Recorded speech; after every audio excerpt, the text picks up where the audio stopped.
축복합니다. 항상 기뻐하시고요, 범사에 감사하면서 사시기를 기원합니다. 이것이 우리를 향하신 하나님의 뜻이래요. 그러니까 우리가 기뻐하면서 살아야 되고 감사하면서 살아야 하나님도 좋아하시고 우리도 행복하고. 아멘. 네. 여러분, 하나님께서 왜 감사절을 정해서 지키라고 하셨을까요? 맥주 감사나 또 추수 감사절, 이런 절기를 정해 주시면서 지키라고 하는 이유가 있어요. 이유가 뭘까? 따라합시다. 감사하라고. 감사하라고. 당연하죠. 감사하면서 살라고. 감사해야 하나님이 기뻐하시거든요. 우리가 감사해야 아버지 하나님이 좋아하세요. 당연한 거 아니겠어요? 우리도 기쁘고. 그러면 무엇으로 감사해야 될까? 여러분, 무엇으로 감사하는 걸 하나님이 가장 기뻐하실 것 같아요? 여러분, 우리가 속으면 안 돼요. 스스로 많은 사람들이 속아요. 자기를 또 속이고 남도 속이고. 여러분, 우리가 감사한다고 그럴 때 마음으로만 하겠습니다, 이런 말을 하면 마음으로만 감사하는 것을 가볍게 생각하는 경향이 있어요. 여러분, 그렇지 않아요. 무엇으로 감사해야 되냐면 정말 마음으로 감사해야 진짜 감사해요. 말로 감사하다, 고맙다라고 표시를 하고, 또 선물이나 이런저런 물질로 감사를 표시한다고 하더라도 마음에 없는 감사할 수 있어요. 그러나 여러분, 진짜 감사는, 그런 감사는 감사가 아니에요. 그것은 동량이고 그냥 입 서비스일 뿐인 거지, 그건 진짜 복된 감사가 아니에요. 진짜 감사는 뭘로 하는 거냐? 마음으로 해야 돼. 마음으로 해야 입으로도, 정말 표정으로도 감사가 나오고, 선물도 작더라도 진짜 감사가 되고 복이 되는 줄로 믿습니다. 그런데 감사한다는 게, 이게 마음으로 감사가 절대 쉽지 않습니다. 여러분요, 속은 마음은 이거 있으면서 그래 고맙다잉 이렇게 할 수 있어요. 선물할 수 있어요. 속으로는 믿고 그냥 네 같은 게 뭐지 그렇게 말할 수 있지만 속으로는 생각을 하면서도 어쩔 수 없이 감사합니다 하고 표현도 하고 문자도 보내고 선물도 할 수 있더라, 그 말이에요. 어떻게 할까? 저가 경험자잖아. 저가 여러분 경험자 아닌 것처럼 표정 관리하지 마세요. 여러분 다 사람인지라 그렇다, 그 말이에요. 그러니까 진짜 감사는 뭘로 하냐? 따라합시다. 마음으로 감사한다. 아멘. 정말 그런데 이 마음으로 감사가 쉽지 않죠. 그것도 범사에 감사라고 했는데 얼마나 어렵습니까?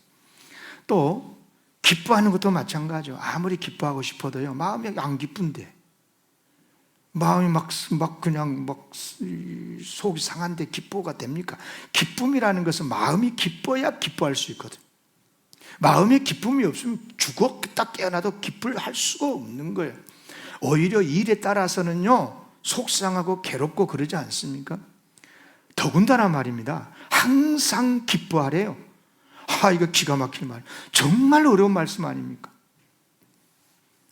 그럼에도 불구하고 하나님께서 항상 기뻐하라, 범사에 감사하라고 말씀하셨다면 하지도 못할 것을 명령하셨을까요? 저는 그렇게 믿지 않아요. 하나님은 그런 분으로 저는 믿지 않습니다. 충분히 우리는 항상 기뻐할 수 있고 범사에 감사할 수 있다고 저는 믿어요. 순종하면 되기 때문에 하나님께서 우리에게 명령하신 줄로 믿습니다. 그런데 오늘 본문 말씀을 보면 잘 보세요. 그 비밀이 감춰져 있어요. 여러분 이 본문을 여러분 잘 알죠. 암송하신 분도 계실걸요. 그런데 이 말씀의 비밀을 아십니까? 항상 기뻐할 수 있는 비밀, 항상 감사할 수 있는 비밀이 이 말씀 속에 있다는 걸 아십니까? 잘 보세요. 항상 기뻐하라, 쉬지 말고 기도하라, 범사에 감사하라. 이것이 그리스도 예수 안에서 너희를 향하신 하나님의 뜻이니라. 아멘. 이 말씀을 정확하게 해석하기 위해서 이 헬라어나 히브리어 같은 경우는요, 성경에 보면은 이런 문법 구조가 많이 나오는데요, 제가 봐볼게요. 항상 기뻐하라. 히브리 헬라어를 보니까요, 판토테 카이레테라고 했거든요. 항상 기뻐하라. 그냥 언어를 쓰려다가 한글로 풀어서 써서 여러분 읽으라고. 쉬지 말고 기도하라고 그랬죠. 그리고 범사에 감사하라. 엠파티 유카리스테이테. 그런데 여러분 가만히 문장을 봐보세요. 보면 항상 기뻐하라 16절하고 18절 범사에 감사라는 것은 뜻도 같고 내용도 비슷해요. 자 보세요. 항상, 범사 같은 뜻 아닙니까? 그렇죠. 기뻐하라, 감사하라 사실은 같은 뜻이에요. 같은 문맥이에요. 보세요. 여러분 기쁜 일이 생기면 어때요? 감사가 되잖아요. 감사한 마음이 생기면 기쁘죠. 그러니까 감사한 마음하고 기뻐하는 마음, 감사와 기쁨은요 같이 맥이 통해요. 같이, 항상 같이 간다 그 말. 예, 따로 놀지를 않아요. 기쁜데 감사가 안 되고 감사한데 기쁘지 않고, 이것은 이런 사람이나 그런 거지 절대 그럴 수가 없어요. 같은 거예요. 그런데 알고 봤더니 헬라어 문맥을 보더라도 같은 뜻이에요. 어원이 같아요. 줄기가 같다 그 말이에요. 기쁨이라는 것은 카라라 그러거든요. 카라. 그런데 감사, 유카리스티아라고 하는 것은 어원이 같아요. 헬라어를 보면. 그래서 제가 16절을 A로 했고 항상 기뻐하라 했고 18절에 범사에 감사하는 A 다시라고 제가 표현을 했는데요. 그런데 봐보세요. 17절에 쉬지 말고 기도하라는 것은 B라고 써놨잖아요. 완전히 뜻도 다르고 내용도 달라요. 아디아 레입토스 프로슈케스테, 이 말은 완전히 달라요. 기뻐하는 것하고 감사하는 것하고 맥이 다르다 그 말이에요. 뜻도 다르고. 그런데 그것을 딱 가운데다 끼워놨어요. 소위 이런 문법 구조를 교차 대칭 구조라고 그래요. 성경을 읽을 때, 문법을 볼 때, 헬라 문법을 보면. 그런데 이런 문장 구조가 잠언서 같은 경우는 엄청 많고요. 수십 번, 수백 번이 나와요. 성경에 보면 많아 이런 문법 구조가요. 이런 교차 대칭 구조가 딱 나왔을 때는 가장 중요한 것이 있어요. 여기서 핵심이 뭐냐? 가운데 줄이에요. 가운데 줄. 가운데 줄이 강조돼요. 그러니까 이 본문에서는 무슨 말이냐면 쉬지 말고 기도하라고 하는 말씀이 핵심 키다 그 말이에요. 그러니까 무슨 말이냐? 쉬지 말고 기도를 해야 항상 기뻐할 수 있고 항상 감사할 수 있다는 뜻인 거예요.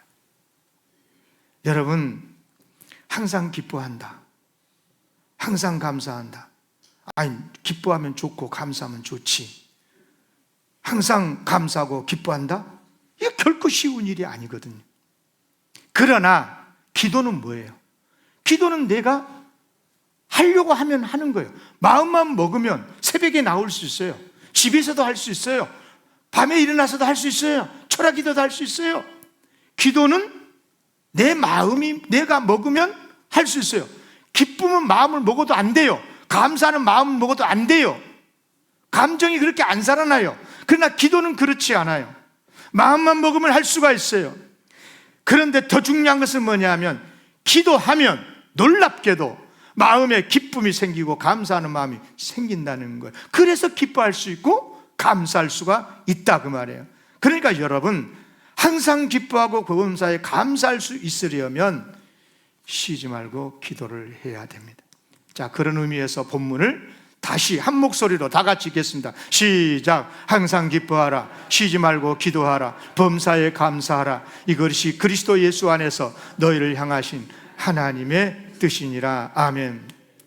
자, 17절 쉬지 말고 기도하라 그랬잖아요. 도대체 기도가 뭐야? 기도하면 마음에 기쁨이 생긴단다. 기도하면 범사에 감사가 생긴다는데 도대체 기도란 게 뭐냐는 거예요. 기도가. 여러분, 기도를 뭐라고 알고 기도합니까? 이건 기도는 우리 기독교에만 있는 게 아니라 불교에서도요, 산사에 사찰에 기도하러 가잖아요. 어디 가요? 기도합니다. 기도하러 갑니다. 불교 신자한테도 기도하러 갑니다. 여러분, 기도는 모든 종교에 다 있는 종교 행위잖아요. 여러분, 기도가 뭐예요? 그래서 보편적으로 국어사전에 보면 신에게 무엇을 구하는 것, 국어사전에 보니까요, 신이나 절대적 존재에게 바라는 바가 이루어지기를 비는 것. 그래서 새해 첫 해가 떠오르면 그 추운데 말이야, 가가지고 해가 떠오르면 절대적인 존재인 줄 알고 막 기원을 하잖아요. 이게 기도하는 거거든요. 그런데 여러분, 성경은 기도를 다르게 말한다는 걸 아십니까? 따라하겠습니다. 기도는 하나님과 대화하고 교제하는 것이다. 기도가 뭐라고요? 하나님과 대화하는 거예요. 대화하려면 하나님과 만나야 돼요. 하나님과 만나서 하나님 이렇습니다, 저렇습니다, 내 사정도 말하고 하나님의 말씀도 듣고, 그리고 하나님 안에 내가 있고 내가 하나님 안에 있고, 하나님은 내 안에 계시고 하나님과 함께 교제하면서 사는 것을 성경은 기도라고 가르쳐요. 물론 넓은 의미에서 하나님께 우리의 사정을 아뢰기도 하고 도움을 구하기도 하죠. 하나님과 대화하는 중에 하나님, 아버지, 내가 지금 이런 어려움이 있는데 좀 도와주셔야 되겠습니다. 이것 좀 필요하니까 좀 도와주십시오. 이것도 주십시오. 저것도 주십시오. 기도할 수 있죠. 구할 수 있죠. 예. 그런 것은 넓은 의미에서 기도 안에 포함되기는 하지만 기본적으로, 근본적으로 기도는 뭐냐? 하나님을 만나서 하나님과 대화하고 하나님과 교제하는 것이 기도 시간이고, 그러니까 쉬지 말고 기도하란 말은 무슨 말이냐? 다른 일 하지 말고 성전에 나와서 엎드려서 기도하는 시간만 가지라, 그런 뜻이 아니고, 내가 지금 어디에서 어떤 형편 속에 있든지 하나님 없이는 살 수 없음을 알고 하나님을 항상 기억하면서 설거지하다가도 하나님 감사합니다, 찬양할 수도 있고, 일하다가 어렵고 힘들면 하나님 힘주세요 라고 구할 수도 있고, 행복하고 기쁘고 하면 하나님 고맙습니다 라고 감사하면서 하나님 앞에 대화할 수 있습니다. 그러면 하나님께서 흐뭇해 하시는 하나님의 그 음성을 들을 수 있어야 되고, 하나님의 그 기뻐하시는 표정을 볼 수 있어야 되고, 그렇게 대화하고 교제하는 것이 뭐냐? 기도하는 건데 항상 그렇게 하라는 말입니다. 쉬지 말고 그렇게 하라는 것입니다. 쉬지 말고 기도하시기를 기원합니다. 충분히 할 수 있는 이야기고 충분히 해야 되는 것 아니겠습니까? 여러분, 이걸 어떻게, 여러분 충분히 할 수 있다고 했는데요, 여러분에게 제가 물어볼게요. 여러분 지금 하나님 믿고 있잖아요. 하나님을 믿어서 오늘 또 하나님 앞에 나와서 예배를 드리고 있는데, 진짜 내가 하나님을 아버지라고 부르고 정말 예수님을 나의 구주로 믿는 그리스도인이 맞다면 여러분에게 물어볼게요. 하나님, 그러면 가장 먼저 떠오른 이미지가 뭐예요? 하나님. 그러면 여러분의 마음속에 떠오르는 하나님이 있어요. 그 하나님은 뭐예요? 그래, 하나님은 나에게 늘 복 주시는 분이지. 하나님께 복받아 부자 되는 것이지. 아마 그런 성도 별로 없을 거예요, 진짜 그리스도인이라. 물론 그런 게 싫다는 것은 아니지만, 그러나 정말 그리스도인이라면 하나님을 생각할 때 뭘 생각할까? 하나님 고마워요, 감사해요, 나 같은 죄인을 구원해 주시는 그 하나님의 사랑에, 그 은혜에 제가 감사해요. 그렇지 않습니까? 저만 그렇습니까? 여러분 충분히 그런 줄 압니다. 정말 맞지 않습니까?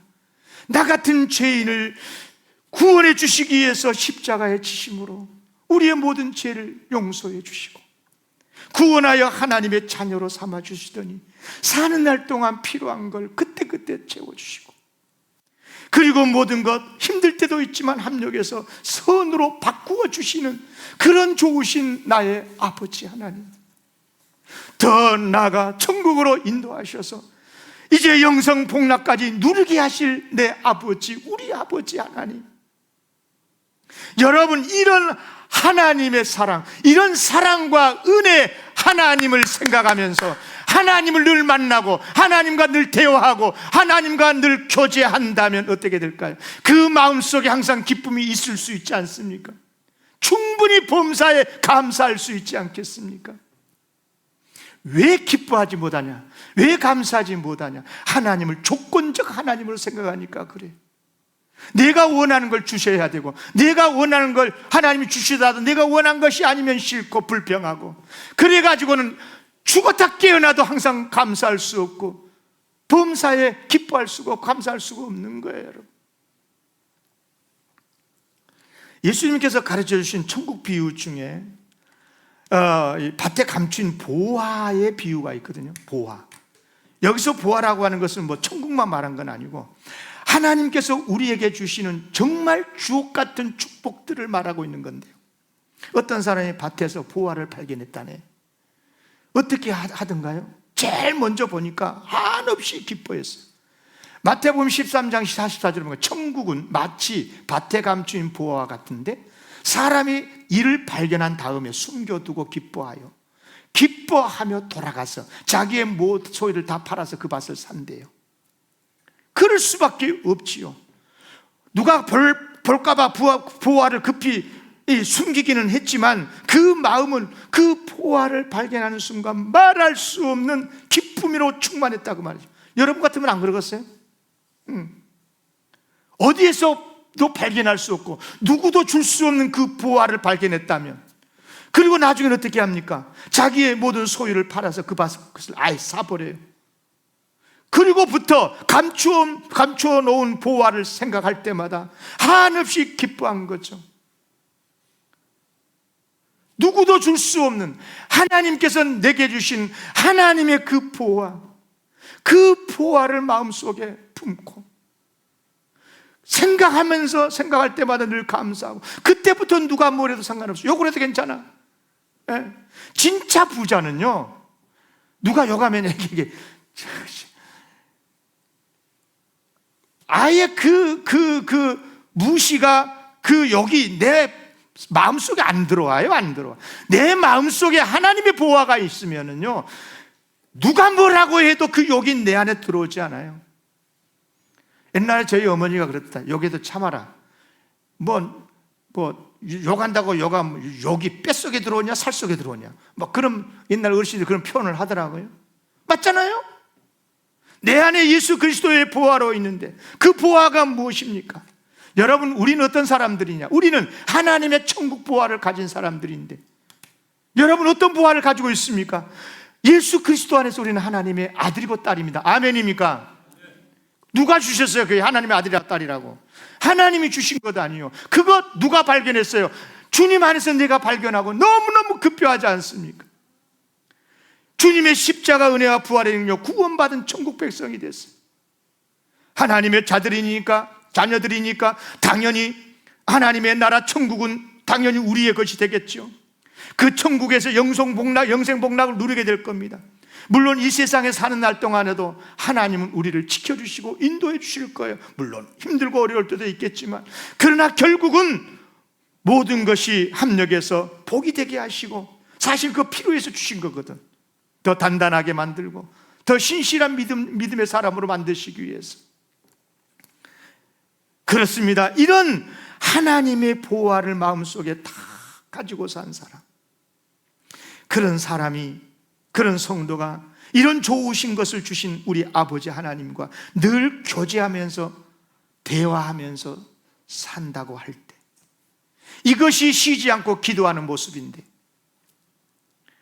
어찌 항상 기쁨이 충만하지 않고 범사에 감사하지 않을 수 있겠습니까?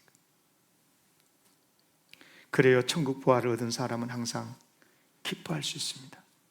범사에 감사할 수 있습니다. 마음이 늘 평안하게 될 거고 하나님의 선한 일에 매진할 수 있어요. 여러분 여러분 스스로 속으면 안 돼요. 자기한테. 많은 사람들이 자기한테 스스로 속아. 세속의 가치관 때문에 그래요. 사람은 별 수 없어요. 마음에 무엇이 있느냐에 따라서 여러분 그 사람이 불평도 하고 감사하다고 그래요. 박해가 감사의 조건, 불평의 조건이 있는 것 같죠? 그렇잖아요. 내 마음 속에 있어요. 잘 생각해 보세요. 만약에 내 마음이 항상 하나님을 믿는다고 그러면서도 땅의 보화를 생각하잖아. 그러면 걱정할 수밖에 없는 존재가 인간이에요. 그러나 하나님께서 주신 복을 생각하면서 살잖아요. 그러면 걱정 안 해도 되는 거예요. 왜? 하나님께서 주셨고 지금도 주고 계시고 앞으로도 주실 거고.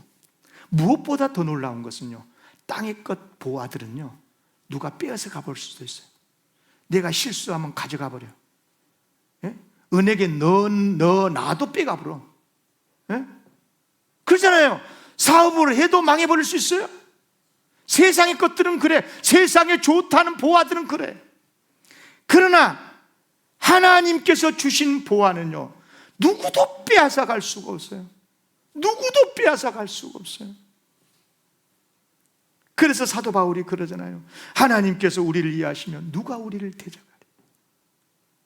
의롭다 하시니가 하나님이신데 누가 하나님의 택하신 자를 고발하겠니. 우리를 위해 죽으셨을 뿐만 아니라 다시 살아나신 이는 그리스도 예수신데 누가 우리를 정죄하리요. 누가 우리를 그리스도의 사랑에서 끊으리요. 어느 누구도 하나님에게서 우리를 끊어 놓을 수 없습니다. 왜? 하나님께서 주신 보아니까. 하나님께서 지켜주고 계시니까. 아멘입니까? 그런데 기도를 하면서도 종종 하나님의 은혜를 생각하지 못할 때가 있더라고요. 저도 그래요. 언제 그러냐 그러면 기도할 때 욕심을 좀 챙기려고 하면 기도하면 그래요. 그런데 참 우리 하나님 좋으신 분이요. 좋으신 분인 게 욕심을 부리면서 기도를 해도 응답을 해 주시기도 해요. 때로는. 네, 그래. 아이고, 그러잖아요. 여러분 자식들이 엄마, 아빠 막 그러면 줄 수도 없고 이게 어려운데도 심지어 집 팔아서도 주고 막 그러잖아요. 안 그런 척 하지 말고 그렇더라고요. 부모들은 다 그래요. 부모 돼보니까 알겠더라고요. 부모는 그런 것 같아요. 우리 하나님도 보면 달라고 그러잖아요. 한 번 말하고 두 번 말하고 새벽마다 나와서 해봐봐. 아이고 저거 안 주면 안 되겠네 주고. 그러고 주시기도 해. 그런데 안 주실 때도 있어요. 다른 걸 주실 때도 있어요. 그러면 어떻게 되느냐, 욕심을 부리면서 기도하잖아요. 그러면 하나님이 들어주시기도 하는데 그때는 감사하겠지 당연히. 그러나 다른 걸 주시거나 응답을 안 해주잖아요. 그럼 100% 원망해요. 그렇게 돼 있어요. 사람은 그래요. 그러면 이런 기도는 아무리 해도 항상 기뻐할 수가 없어요. 범사에 감사할 수가 없어요. 이런 신앙을 흔히 기복신앙이라고 흔히 말하는데요, 기복신앙이라는 말을 많이 들어보셨을 거예요. 여러분 복 달라, 구원해 달라 이렇게 기도하면 기복신앙입니까? 누가 그렇게 가르쳤어요? 절대 그렇지 않아요. 하나님께 구해 달라, 복 달라고 기도하는 것이 하나님이 오히려 원하신 것 아니겠어요? 충분히 도와주실 수 있는 하나님께 기도하고 구하는 것이 뭐가 잘못된 겁니까? 이건 기복신앙이 아니에요. 기복신앙이 뭐냐? 첫째, 따라하겠습니다. 이기적인 목적으로 복을 구하는 것. 뭐라고요? 이기적인 목적으로. 이 말이 쉽게 말하면 뭐냐? 돈을 구한다고 합시다. 돈을 구한다고 합시다. 그러면 충분히 자기가 지금 있어 그거. 그런데 더 부자가 되고 자기만 잘 먹고 잘 살라고 구하면 이것이 기복신앙이다 그 말이에요. 하나님의 영광을 위해서 헌신하고 더 나누고 살고 싶어서 그렇게 기도했다면 여러분 억만금을 구해도 그건 기복신앙이 아닌 거죠. 두 번째로 어떤 게 기복신앙이냐 그러면 세상적인 복만을 구하는 것이 기복신앙이에요. 여러분 잘 들으셔야 돼요. 나의 유익을 위해서 기도를 하더라도요, 나의 어떠한 영적인 복과 내가 하나님 앞에 기뻐하시는 기쁨을, 하나님께서 기뻐하시는 바른 삶을 구하잖아요. 어떻게 이것이 기복신앙입니까? 당연히 해야 될 기도 아니겠어요? 또 하나, 세 번째가 뭐냐? 따라가겠습니다. 하나님께서 주신 것에 불평하는 것. 하나님이 주셨어요. 오직 알아서 주실 것이요. 예. 그랬으면 감사해야 되는데 감사하지 않냐고 불평하는, 왜 이것 줍니까? 왜 이만큼밖에 안 줍니까? 예. 근데 여러분, 하나님께서 주신 것을 불평할 때가 언제냐? 내 욕심대로 되지 않을 때잖아요. 내가 원하는 대로 안 될 때 불평하잖아요. 근데 여러분, 하나님 믿는 사람은 뭐예요? 하나님께서 주셨다면 하나님의 뜻대로 주신 것 아니겠어요? 오직 알아서 나의 형편을 알고 나의 기질을 알고 나의 미래, 우리는 안치 앞도 모르고 있는 우리가 죽으면 그거 가지고 있다가는 죽을 수도 있는데 죽을지도 모르고 구하는 경우도 있지 않습니까? 그런데 하나님은 우리의 모든 걸 아시기 때문에 오직 하나님이 아시고 주셨겠어요. 그러면 감사해야 되는데 왜 이것 주냐고 불평하는 순간, 그것은 기복신앙이라 그런 거예요. 그러니까 무슨 말입니까? 바른 신앙이라는 것은 하나님의 뜻대로 하시는 것을 불평하지 않고 기뻐하면서 감사하는 것인데, 중요한 것은 뭐냐? 그러기 위해서 우리는 늘 주님과 교제하고 주님을 생각하면서 주님 중심으로 살아가야 한다는 것입니다. 이것이 바로 쉬지 말고 기도하는 것이다. 아멘. 이런 성도들 되시기를 바랍니다. 이걸 좀 여러분들에게 실질적으로 여러분에게 적용이 될 수 있도록 하기 위해서 제가 성경의 세 인물을 예를 들어 볼게요. 여러분 다니엘 잘 알잖아요. 다니엘은 비록 유대인이긴 했지만 바벨론에게 나라가 잃고 포로로 끌려가서 바벨론 땅에서 살았지만 그래도 하나님이 복 주셔서 출세했던, 정치적으로 굉장히 고관인 사람이 됐어요, 다니엘이. 그런데 정치적인 적대자들이 다니엘을 쓰러뜨리기 위해서 모함하려고 아무리 뒷조사를 해봐도 흠이 없어요, 다니엘에게. 그런데 알고 봤더니 다니엘이 하나님을 믿어요. 늘 하나님 앞에 성전을 향해서 하루에 3번씩 기도를 하고 있고 감사하는 사람이었어요. 그래서 흠을 잡으려고 3일 동안 왕에게만 기도하고 다른 사람이나 신에게는 기도하지 못하도록 하는 법을 만들었어요. 요즘도 누구를 죽이려면 법 만들어 놓고 죽이잖아. 기존 법을 갖고는 안 되니까. 참 악한 자들입니다. 정말 악한 자들입니다, 그런 자들. 여러분, 이제 바벨론에서는 30일 동안은 누구도 하나님께 기도할 수가 없어요. 기도했다가 걸리면 국가법에 걸려요. 기도하면 사자굴에 던져진다고 아예 벌까지 정해놨어요. 그러면 다니엘 어떻게 했어요? 변함없이 기도했어요. 무슨 기도를 했을까?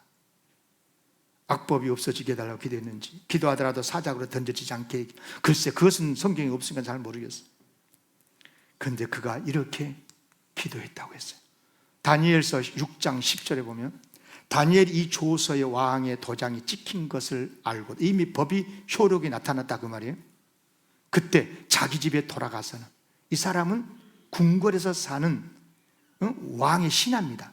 그런데 이 다니엘이 자기 집에 돌아가서는 윗방에 올라가 예루살렘으로 향한 창문 열고 중요한 단어는 전에 하던 대로, 전에 하던 대로 예루살렘을 향한 창문 열어놓고 하루에 3번씩 무릎 꿇고 기도했다. 근데 그 기도 내용이 뭐냐? 하나님 앞에 감사했다 하는 것입니다. 여러분, 다니엘의 기도가 어떤 기도였어요? 작정 기도였어요? 아니에요. 하던 대로 하는 기도.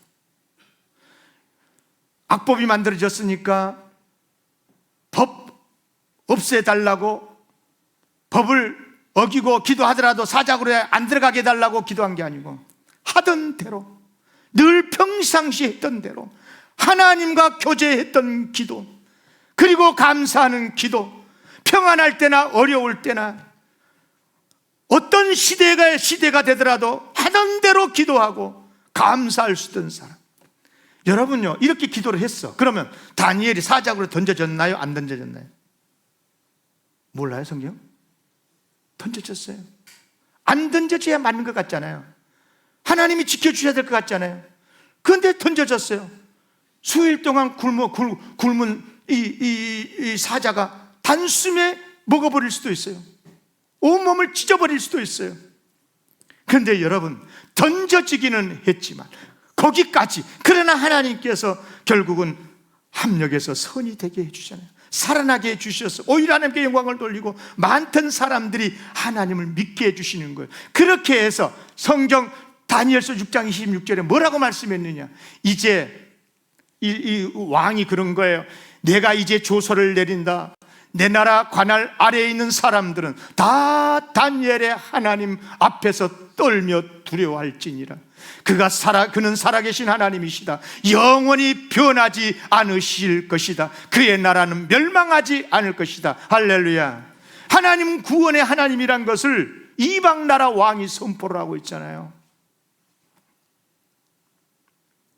여러분, 다니엘의 기도 하던 대로 하는 기도였어요.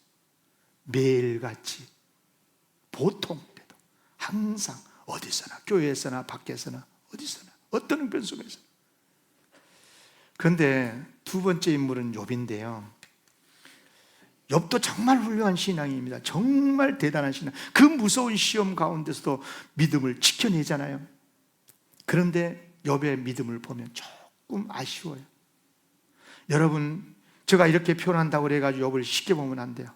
욥은요, 정말 하나님의 절대 주권을 믿었던 믿음이었었어요. 욥기 1장 21절에 내가 못해서 알몸으로 나왔다. 또한 알몸으로 그리로 돌아갈 거다. 주신이도 하나님, 여호와 거두신이도 여호와시오니 여호와의 이름이 찬송을 받으실지니이다. 아멘. 예. 하나님의 절대 주권만 믿고 그렇게 신실하게 믿음을 지켰던 욥이 그런데 언제 무너졌느냐? 친구들이 와가지고 속을 긁어놓으니까 무너져버렸어요. 불평하고 죽여달라고 하나님 앞에.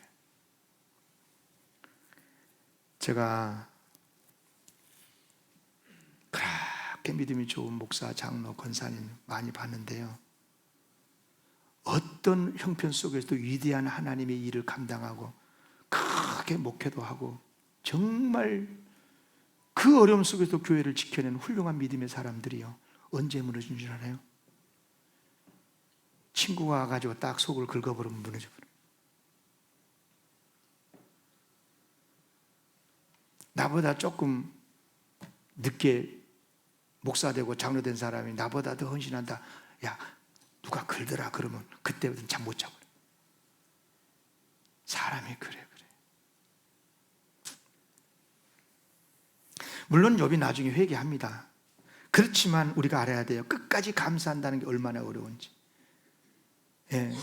절대 주권을, 하나님의 절대 주권을 믿고 고난 속에서 하나님을 원망하지 않고 그렇게 믿음을 지켰던 다윗이 친구들이 와가지고 딱 속 몇 번 긁어버리니까 그냥 확 넘어져 버렸어요. 여러분, 긁어도 괜찮아. 누가 욕을 해도, 누가 잘됐다고 그래도 그 말이 내 뼛속에 안 들어가면 돼요. 내 믿음을 어떻게 할 수 없도록 만들어야 돼요. 아멘. 믿음을 지키시길 바랍니다. 한 사람 더 소개하고 마칠게요. 바울입니다. 바울은 그렇게 훌륭한 사도였고 이방 세계 선교를 했던 하나님의 종이었지만 그도 병이 들었잖아요.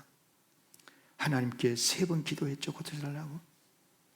병이 얼마나 힘들고 고통스럽고 또 하나님의 일을 하는데 방해가 됐는지 사탄의 사자라고 하면서, 하나님 사탄의 사자면 반드시 쫓아내줘야 되는 거 아니겠어요?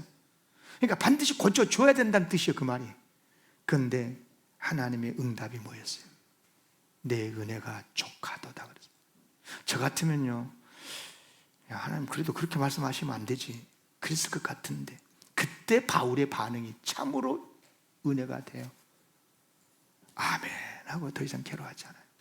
오히려 그 육체의 약한 것을 자랑하고, 육체가 약하기 때문에 더 하나님 앞에 가까이 하고, 아까 제가 기도가 뭐라 그랬어요? 하나님과 만나서 대화하고 교제하는 거라 그랬잖아요. 약하니까 하나님을 더 찾고 하나님 앞에 더 무릎 꿇고, 그래서 하나님의 주신 그 능력과 은혜로 사명을 감당했다라고 하는 것입니다. 다 같이 크게 읽겠습니다. 시작. 항상 기뻐하고 범사에 감사할 수 있는 비결은 쉬지 말고 하나님께 기도하는 것이다. 아멘. 우리는 지금 누랄프 데이를 선포하고 2주간 후면 이제 누랄프 데이 주일인데, 여러분 마음 좀 깊이 들었으면 좋겠어요. 이 세상에서 생명 살리고 영혼 구원시키는 일만큼 귀하고 복된 일이 어디 있겠어요? 하나님께서 가장 기뻐하신 일이고, 교회의 사명 중에 사명, 그리스도인의 사명, 주님의 지상명령이 아니겠어요? 우리는 이 일에 매진을 해야 돼요. 그래서 여러분, 중요한 것은 뭐냐? 우리의 마음 속에 생명을 사랑하는 마음, 영혼을 구하고 싶은 마음, 전도하고 싶은 마음이 우리의 마음 속에 있어야 돼요. 아멘. 그런데 항상 기뻐하라, 범사에 감사하라고 하는 말씀만큼이나 마음에 영혼을 사랑하고 싶은 마음이 없고 전도하고 싶은 마음이 없으면 어떻게 되냐고 말이에요. 할 수 없는 거예요. 그건 때려 죽인다고 해도 안 되는 거예요. 목사가 계속해서 몇 주일 동안 설교를 해도 여러분의 마음이 열리지 않으면, 여러분의 마음에 그 마음이 없으면 저도 어찌할 수가 없는 거예요. 그렇다면 올 말씀을 대비시켜서, 올 말씀과 대비시켜서 말씀을 여러분에게 적용한다면 어떻게 하면 되겠어요? 하나님, 솔직히 지금 저는 저 삶도 힘들고 영혼을 사랑하고 전도하고 싶은 마음이 그 여유가 없어요. 그러나 하나님, 그것이 하나님이 기뻐하신 일이라고 하는데, 하나님, 내 마음 속에 영혼을 사랑하는 마음을 달라고 하나님 앞에 대화하고 구해야 되지 않겠어요? 그러니까 전도 안 한 것도 안 한 거지만 전도하고 싶은 마음도 없는데 기도조차 안 한다면 어떻게 하나님이 그 사람을 기뻐할 수 있겠어요? 사랑하는 여러분, 기도하시기를 바랍니다. 저는 믿습니다. 반드시 기도하면 항상 기뻐하라, 범사에 감사하는 마음을 주실 수 있는 것처럼 영혼을 사랑하고 전도할 수 있는 마음도 주실 줄로 믿습니다. 여러분, 하나님께서 니느웨라고 하는 성을 나중에 구해 주시잖아요. 요나 선지자를 통해서 니느웨에 사는 많은 사람들, 짐승까지 다 구해 주세요. 심판의 대상이었던 나라였었어요. 이스라엘을 괴롭게 했었던 아수르의 수도 니느웨. 그런데 하나님을 경외하는 나라로 바꾸어줘요. 놀라운 기적이었거든요. 그런데 이런 기적이 어떻게 일어났습니까? 여러분, 어떻게 일어났습니까? 니느웨 도성 사람들이 갑자기 의롭게 살고 정의로운 나라가 됐습니까? 하나님을 경외하고 하나님을 두려워했습니까? 아니요. 그들은 여전히 그들의 죄는 하늘을 찌르고 하나님과 멀리 떨어져 있어요. 그럼에도 불구하고 그들을 구원하시는 기적이 일어났던 이유는 잃어버린 그들의 영혼을 구하고자 하는 하나님의 불타는 사랑 때문이었는 줄로 믿습니다. 요나가 뭐라 하든, 사람들이 뭐라고 하든, 그들을 향하신 하나님의 불타는 사랑, 그들을 구하고 싶은 마음, 그 하나님의 사랑 때문에 그들이 구원을 받게 됐는데, 여기서 놓쳐서는 안 되는 게 있어요. 니느웨가 실제적으로 하나님의 불타는 그 구원의 사랑으로 인해서 니느웨가 구원받았던 시점이 언제였느냐는 거예요. 언제였어요? 니느웨가 억지기는 했지만 니느웨에 가서 하나님의 말씀을 전했을 때였어요. 아멘. 어찌 아멘 안 해요? 정말 중요한 말씀이에요. 여러분요, 니느웨에 대한 민족적 감정 때문에 요나 안 가고 싶었어요. 오히려 심판해버려야지 하나님이. 니느웨라는 나라 없애버려야지. 왜 구원시켜줍니까 하나님? 이 민족적인 감정이 너무 크니까. 그래서 도망갔다가 반대로 갔다가 큰 풍랑을 만나고 물고기 뱃속에 들어갔잖아요. 그런데 그 심판의 자리에서 그가 기도하면서 깨달은 게 있었어요. 뭐라고 기도한 줄 아세요? 그가 뱃속에서 할 게 없지. 큰 물고기 뱃속에서, 그 지저분한 뱃속에서, 숨 막히는 그곳에서 나는 감사하는 목소리로 주께 제사를 드리며 나의 서원을 주께 갚겠나이다. 그러면서 뭐라고 신앙 고백했냐? 따라합시다. 구원은 여호와께 속하였습니다. 구원은 여호와께 속하였나이다. 착각하지 마세요. 구원은 내게 있는 게 아니에요. 내가 이랬다 저랬다 구원 줬다 말았다 그런 게 아니다 이 말. 구원하시고 안 하시고는 하나님이 하십니다 그 말이에요. 아멘. 그러나 중요한 것은 우리가 순종을 하면 구원의 역사가 일어난다 그 말이에요. 요나요, 싫었어요. 니느웨에 대한, 아수르에 대한 민족적인 감정이 워낙 컸기 때문에 안 갈 수는 없어 이제. 예? 안 갈 수는 없잖아요. 요나가 갔는데 말씀을 전파하더라도 억지로, 큰 소리도 안 쳤을 거야. 야, 예수 믿어라. 올라면 올고 말라면 말고. 속으로 그럴 수도 있어요. 믿으려면 믿고 안 믿으려면 안 믿고. 속으로는 말은 표현은 안 했겠지만 그런 억지로 전도했어요. 그리고 실질적으로 그들이 회개하고 하나님이 구원시켜 주니까 얼마나 요나가 불평했어요. 또 왜 구원시켜 주냐고. 그때 요나가 알았어요. 하나님은 영혼을 살리시는 구원의 하나님이시라는 거예요. 아멘. 사랑하는 성도 여러분, 너무 인간의 판단과 감정, 정서 거기에 묶이지 마십시오. 저 사람은 되고 저 사람은 안 돼요. 그러지 마. 살고 죽는 것은 다 하나님의 손에 있고요. 믿고 안 믿고도 다 구원 다 하나님의 뜻 안에 있어요. 다만 우리가 억지로라도 명령에 순종하면 하나님의 구원의 역사는 일어납니다. 하나님이 하시는 줄로 믿습니다. 초청장 보냅시다. 문자 보냅시다. 전화도 하고 찾아가서 만나고, 그렇게 해서 정말 새 생명의 은혜의 역사가 일어나게 되기를 기원합니다. 하나님 아버지.